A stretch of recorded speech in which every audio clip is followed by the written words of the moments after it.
Hello everyone, my name is BlackMask1, and today we have a SandyLands deck profile.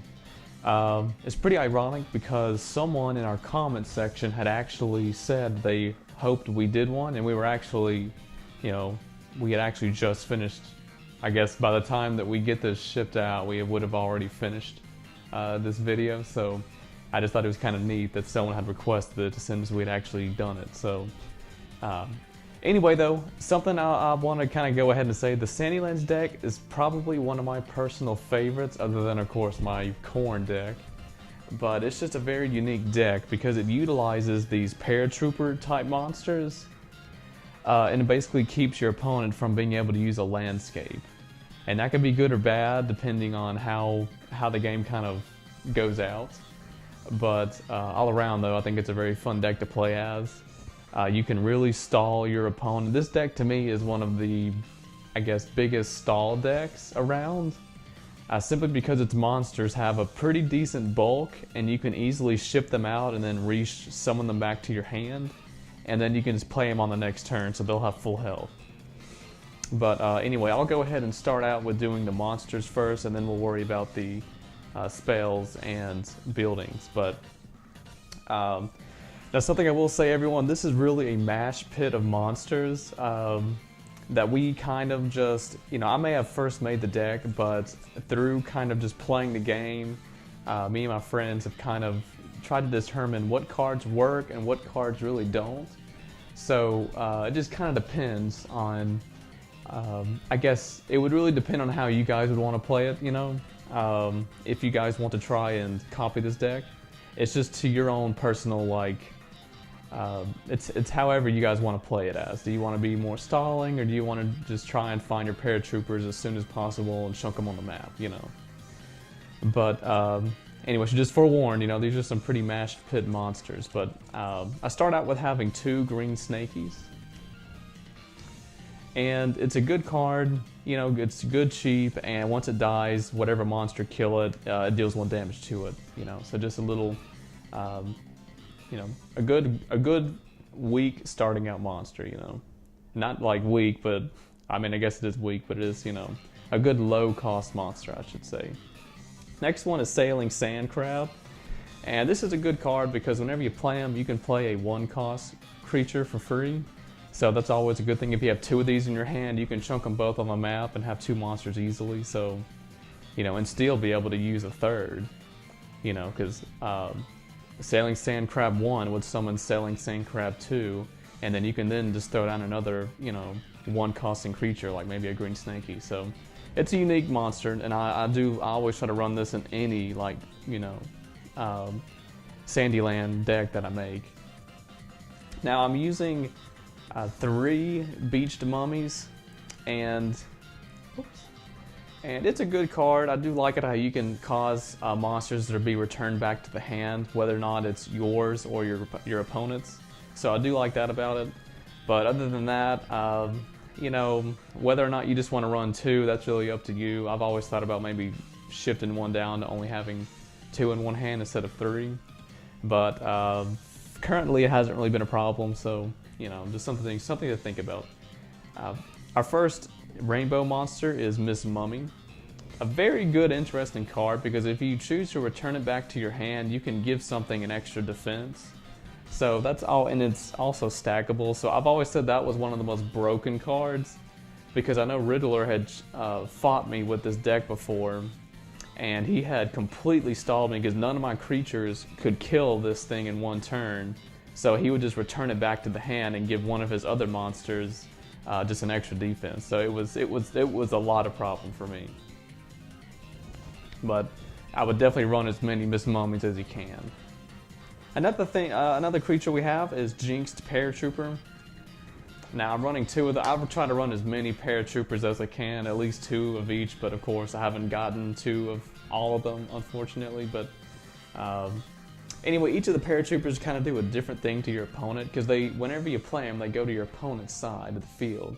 So you're not always, you may play it on your side, but it's supposed to swap over to the adjacent empty landscape of your opponent. So, you're really meant to just play it on your opponent's turn, but they can't be removed. and at the start of your turn, your opponent has to discard a card. So, you know, I've actually been able to deck people out by using, whoops, let me move that around. I've actually been able to deck people out by using that before, so just an interesting thing, you know. I would always try to use these paratrooper monsters because I think they're just so good and unique, you know.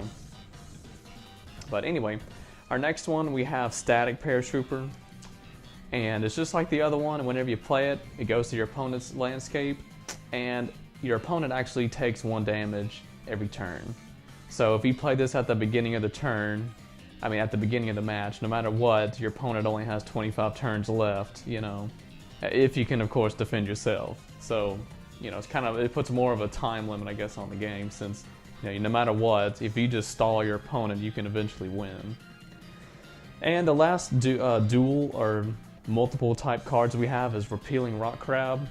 This is a very interesting card, and I do love it a lot, even though it has a pretty weak attack and defense. But whatever damage this card takes, the opposing creature also takes. But I'm not sure, is it during defense or... Let's see. Yeah, whenever it's defending, you know, from an attack, the opposing creature takes that much damage. So if my card was to, if this Rock Crab was to be attacked with a 4 attack monster, then not only will he deal 1 damage to that creature, but he'll also take the 4 damage that Rock Crab would take. So it's just kind of interesting because, I mean, he still takes the damage, but your opponent takes an added damage, you know. So in total, the opponent would have taken 5 damage, you know, essentially. Oh no, we still have a few more. So we have Sand Snake. Now this is really this card, if I get it toward the late part of the game, I kind of get mad because it's kind of a useless card toward the later end of the game. But whenever you summon it, you know, you deal 4 damage to, I think it's to the opposing creature, yeah. So it's a good card for an early game, since you can just shove it down and then whatever, you know, opposing creatures in the lane, it just takes, you know, 4 damage just like that. So it's a good creature, but it's not, to me, I don't like getting it in late game. Next we have Husky Paratrooper. This one, Lord, I don't think I've ever even summoned this one before.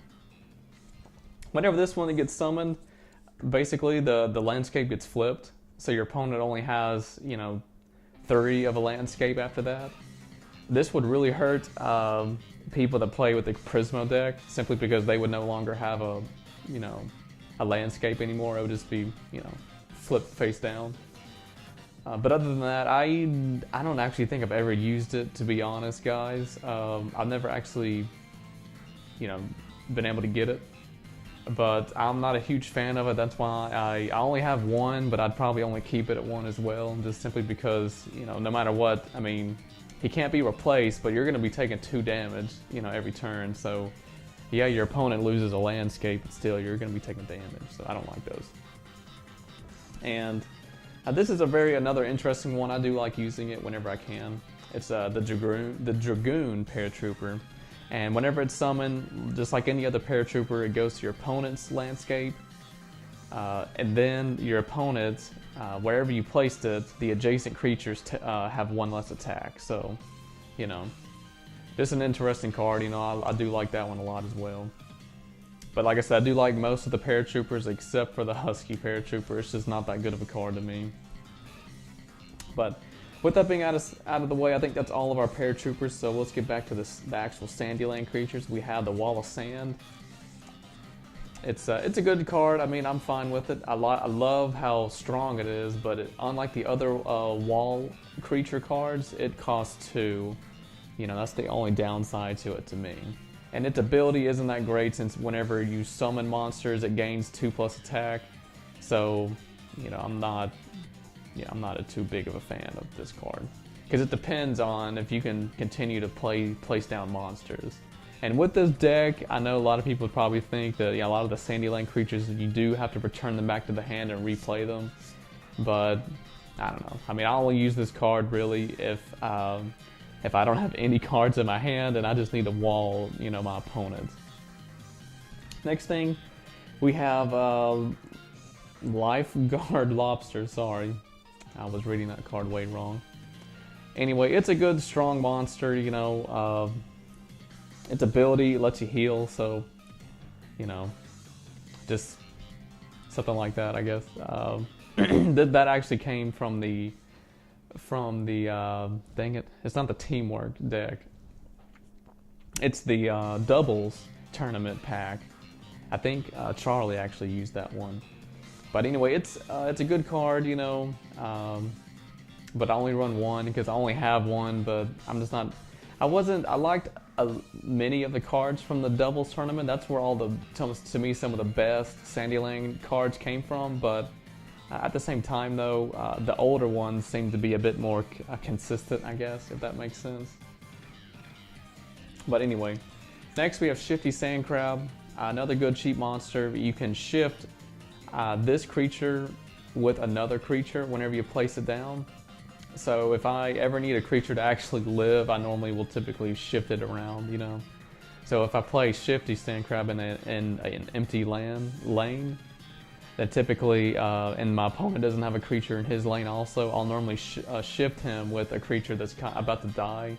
That way I can keep a full house of monsters no matter what. Next we have Routing Rock Crab, another good creature, but it's similar to Shifty Sand Crab, in which once it takes damage, you can shift creatures around. So it's a good creature simply because of its defense. But once again, you know, SandyLands creatures, to me, they're some of the weakest, since I think they rarely go higher than 2 attack, even their 2-point monsters. So that's the only problem I've ever had with them. Let me move this in more toward the center. Next we have Shark. Just another good card, you know. It's just one of the strongest, I guess, for SandyLands at least. And it gains 1+ attack for when another SandyLands creature enters the landscape. So that's what a lot of these SandyLands creatures are, is whenever you play monsters, some of your other creatures will gain attack. Like for instance, the Wall of Sand, that one also did it. But you know, without any real consistent way to summon, monsters repeatedly, that's kind of the problem this deck tends to have. Like I said, this deck is fun to use, but a lot of it is really, a lot of the cards to be used, it kind of has to rely on certain times.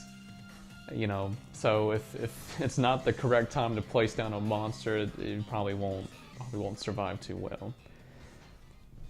Excuse me, guys. Sorry, I'm losing my voice. We have Lost Golem, and it's the strongest SandyLands monster, but at the same time, though, it's the hardest to play because it requires 3 points. But it does cost 1 less. So for every card, I think that was returned to your hand. Is that right? No, for each card you've played this turn. So if you played a 0-point card, that would lower it to only costing 2. So that'd be good. I've only ever been able to successfully summon this golem twice, and every time it was not destroyed. Well, yeah, it was destroyed on the second turn. So high risk, high reward, I guess. I only run one of these camels. Basically, whenever a creature leaves play, you can put it underneath it, and it gains 1+ attack and 1+ defense. I've never actually successfully been able to use its ability. It always dies too fast. So, I run one, but just because one day I hope that I'll be able to use its effect, essentially. And next we have our Green Party Ogre. And basically, whenever a creature leaves the field, it heals 1 damage. Once again, it's a pretty weak monster, but to me, many of the SandyLands creatures are pretty weak. Next we have Sand Magus. Sand Magus. I don't know. I know Riddler told me what's the correct pronunciation for it, but you can return this card to your hand, and a creature on the field gains +1 attack, essentially. So this would work well with the Golem card, because you can return this to the hand and give the Golem an extra attack. But next we have Sandwich.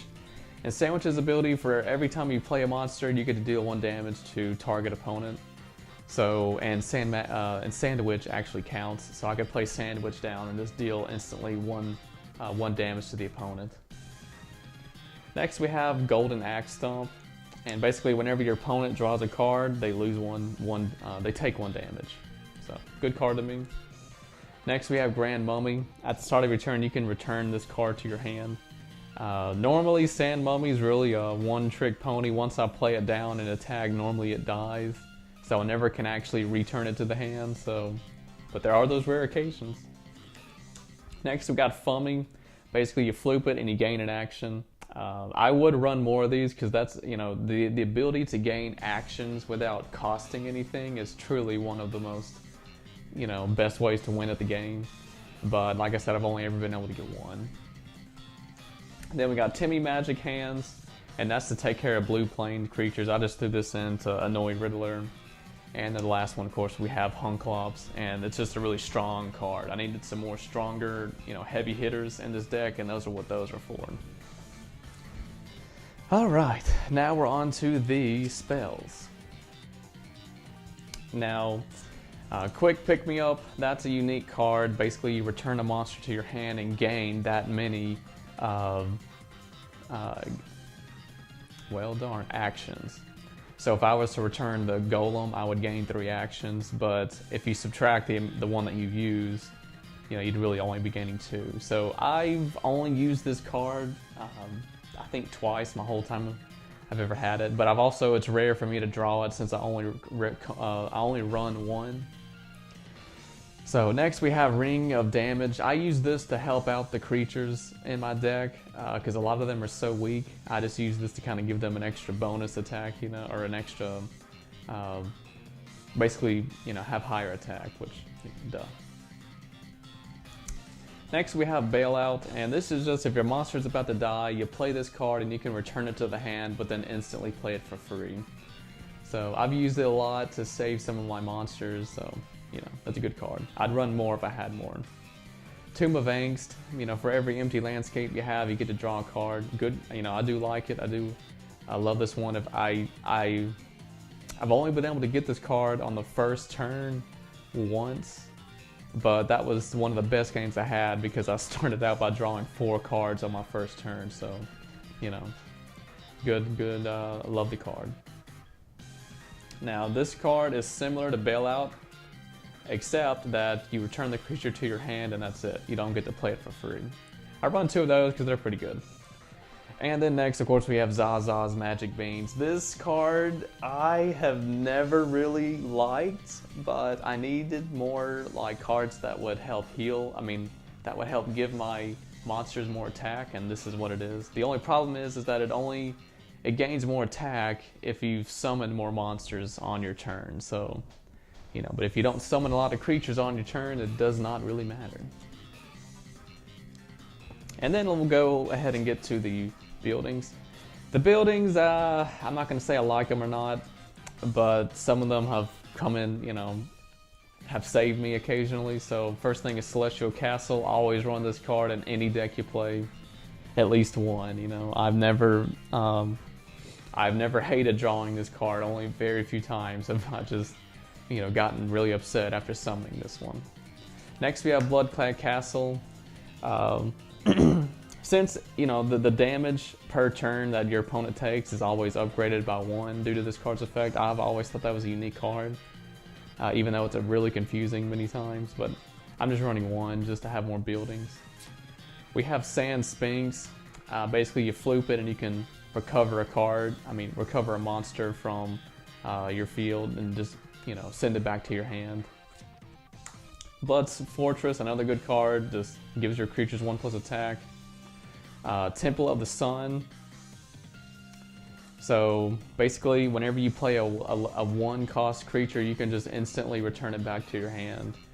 Riddler's only been able to combo this card well with the Sandy Snakes because whenever they leave the field, your opponent's monster takes a damage. So that was a good combo. I actually congratulated him on that. And then we have Paratrooper Outpost, and basically you summon this and the opposing creature loses 1 attack.